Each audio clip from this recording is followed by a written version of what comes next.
My Father's Dragon, Chapter 7. My Father Meets a Lion. My father waved goodbye to the rhinoceros, who was much too busy to notice, got a drink farther down the brook, and waded back to the trail. He hadn't gone very far when he heard an angry animal roaring. "Ding blast it! I told you not to go blackberrying yesterday. Won't you ever learn? What will your mother say?" My father crept along and peered into a small clearing just ahead.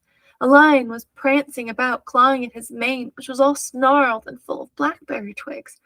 The more he clawed, the worse it became, and the madder he grew, and the more he yelled at himself, because it was himself he was yelling at all the time. My father could see that the trail went through the clearing, so he decided to crawl around the edge in the underbrush and not disturb the lion. He crawled, and the yelling grew louder and louder. Just as he was about to reach the trail on the other side, the yelling suddenly stopped. My father looked around and saw the lion glaring at him. The lion charged and skidded to a stop a few inches away. "Who are you?" the lion yelled at my father. "My name is Elmer Elevator. Where do you think you're going?"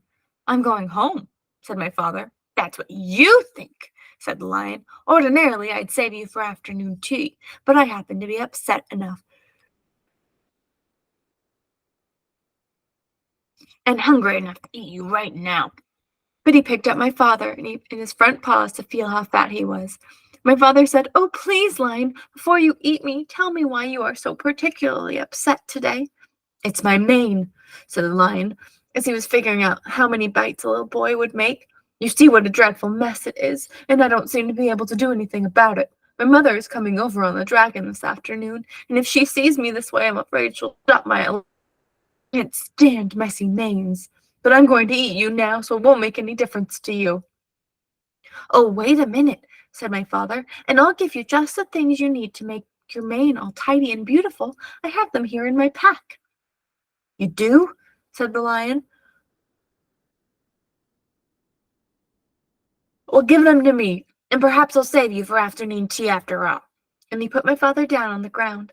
My father opened the pack and took out the comb and the brush and the 7 hair ribbons of different colors. "Look," he said, "I'll show you what to do on your forelock where you can watch me. First you brush a while, and then you comb, and then you brush again until all the twigs and snarls are gone. Then you divide it up in 3 and braid it like this, and tie a ribbon around the end." As my father was doing this, the lion watched very carefully and began to look much happier. When my father tied on the ribbon, he was all smiles. "Oh, that's wonderful, really wonderful," said the lion. "Let me have the comb and brush and see if I can do it." So my father gave him the comb and brush, and the lion began busily grooming his mane. As a matter of fact, he was so busy that he didn't even know when my father left.